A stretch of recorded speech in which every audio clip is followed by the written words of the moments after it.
te présenter. Bonjour, je m'appelle Franck Gauthier, je suis dirigeant d'une agence qui s'appelle Digital Corsair. On est une agence qu'on appelle de growth hacking.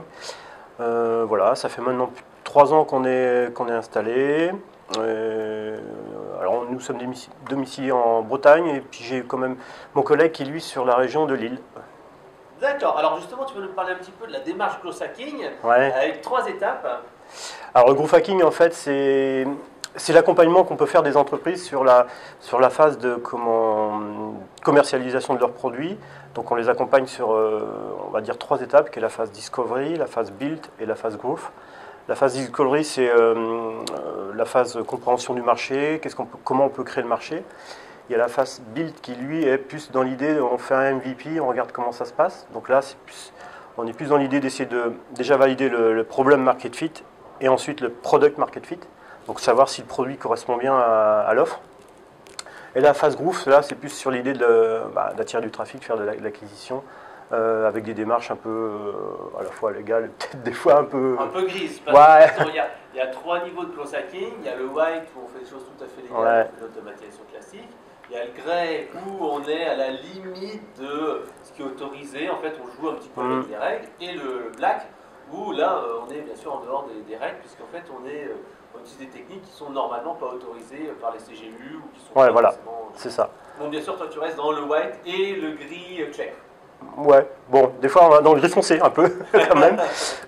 Ouais, mais bon, c'est souvent les gris foncés qui fonctionnent le mieux parce que c'est celles en fait que les concurrents n'utilisent pas. Donc c'est souvent celles qui sont porteuses en fait. Voilà. Alors, justement, on va commencer plutôt dans le truc de base où on est plus dans le gris clair et le white, c'est le product fit et vraiment voir si le produit s'adapte au marché. Donc c'est la première étape de ton accompagnement. Ouais, ça c'est souvent en fait ce qu'on accompagne le plus dans les startups.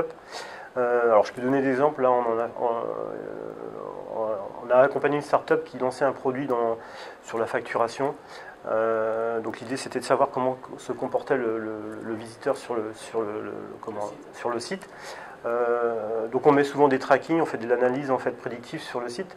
Et tu utilises quel outil en fait? J'utilise. Ça dépend en fait ça dépend aussi du client.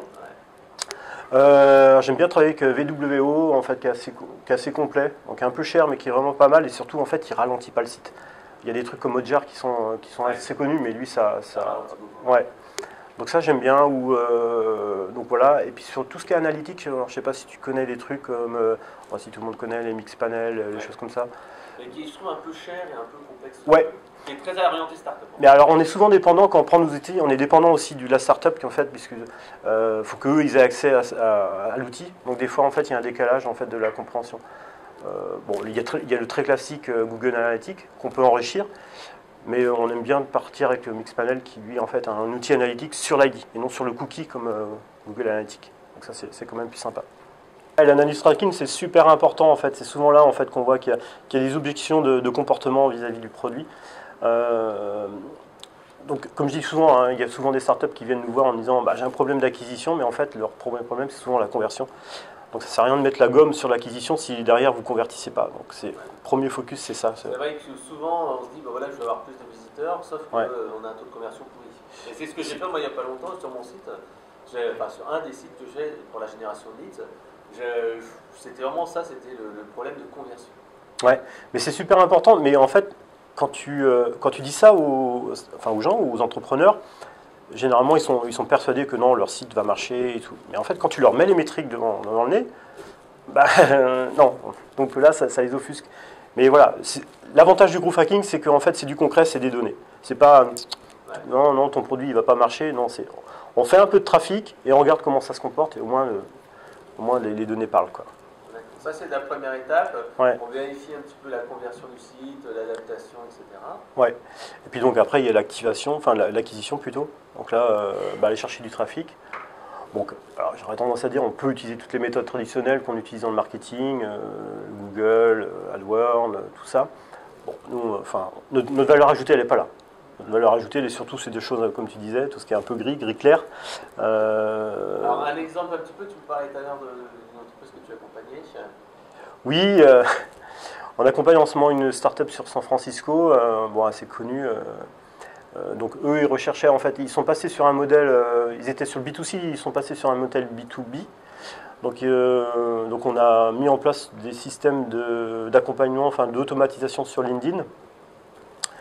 Donc on a des robots, on a créé des robots en fait qui permettent d'automatiser ça. Et là c'est plutôt sympa, il arrive à capter 2-3 leads par jour sans rien faire en fait. Avec des demandes de contact personnalisées, un message, bon, un premier message personnalisé, ensuite un second message avec une URL ou une proposition de tarif, téléchargement d'un un truc comme ça, non? C'est pas le classique hein? Non, c'est demande de contact et à H plus X heures, il y a une demande il y a un message. Et normalement ce message doit juste convertir. Donc voilà la stratégie qu'on a mis en place sur LinkedIn. Donc en fait on automatise les demandes de contact. Et après on automatise les messages privés. Alors il faut savoir que sur LinkedIn, alors là on est vraiment dans le gris très foncé, hein. LinkedIn a des algorithmes sentinelles, donc on ne peut pas automatiser comme on voudrait, on ne peut pas faire se dire on fait des relances, machin. Alors même si dans la pratique on pourrait le faire, mais dans le volume en fait, on se prend des catchas de LinkedIn, on s'est bloqué le compte. Donc on est assez soft en fait. Et j'aurais tendance à dire, un message normalement devrait réussir à convertir. S'il ne convertit pas, c'est qu'il y a un souci peut-être avec l'offre. Donc, soit c'est pas assez bien ciblé sur les bons profils, voilà. Soit c'est le message qui n'est pas bon. Voilà. Donc en fait là on est pareil, on est en termes de growth hacking, c'est-à-dire on teste AB les messages. Donc on itère en fait le message toutes les semaines. Là ça fait 4 semaines et ça a l'air de plutôt bien tourner, il est plutôt content. Ouais. Donc nous on s'arrête juste à la phase d'automatisation. Lui il récupère les leads et puis lui il vend. Ouais, il gère. Et ça, voilà. Donc ça c'est un exemple que je donne, mais c'est quelque chose qu'on fait aussi pas que pour les startups. Non, on l'a fait pour un expert comptable par exemple. Alors l'expert comptable, quand tu chopes un client, un expert comptable, c'est pas 300 €, quoi. Le client reste 10-20 ans. Donc là on l'a fait, on lui a chopé 16 leads en 6 mois, quoi. Il était super content, c'est une presta qui coûte quelques centaines d'euros. Mais là, à ce moment-là, tu cibles quoi? Tu cibles des startups, tu cibles des créateurs d'entreprise? Parce que c'est plus compliqué pour les experts comptables. Souvent, ils n'ont pas un problème d'avoir plus de clients, mais des plus gros clients. Bah là, en fait, il faut cibler les porteurs de projets ou les gens qui ont une envie de créer une entreprise. Parce qu'un expert comptable, le problème, c'est que si tu cibles quelqu'un qui a déjà un expert comptable, il sert souvent de lièvre, en fait. Tu dis, bah, tiens, je vais l'interroger pour faire baisser mon prix de mon autre expert comptable. Donc, il faut chercher du client qui est en phase de création ou en phase de réflexion. Donc le ciblage est plutôt simple en fait, mais ton marché est plus petit, quoi. D'accord. Alors tu me disais que tu utilisais comme système de bot un truc un peu évolué, comme tu disais, il y a pas mal de code et tout ça. Ouais, bah on utilise Zenoposter, qui est un outil qui permet de... En fait, Zenoposter à la base a été créé pour tout ce qui était dans le SEO, pour faire du scrapping, des choses comme ça. Mais l'outil est tellement puissant, alors c'est un truc russe, hein, les Russes c'est souvent les meilleurs. Tu peux quasi tout automatiser avec Zenoposter. Tu peux même casser les captchas, tu peux même créer des systèmes de validation SMS avec. Enfin, c'est hyper puissant, mais par contre, il faut maîtriser la bête, quoi. Oui, donc un autre exemple dans le secteur du bâtiment, un client qui recherchait à faire un site internet assez facilement. Donc l'idée, c'était qu'il avait sur un autre site externe qui n'était pas à lui, donc toute une base de fiches qu'il voulait reproduire sur son site. Donc on a créé un bot qui allait scraper l'autre site et qui crée à la volée toutes ces pages. Donc l'intérêt du truc, c'est qu'à chaque fois qu'il y avait une mise à jour qui était faite sur le site, hop, ça mettait à jour sur son site. Et ainsi, comme ça, tu crées des mini-sites sur des thématiques, très simplement, voilà. Sans te prendre la tête, avec des contenus qui soient vraiment sur les bons mots-clés, etc. Voilà. Alors ça, c'est une technique qui est issue un peu du monde le plus hacking qui soit. Et comme c'est des données publiques, ça va.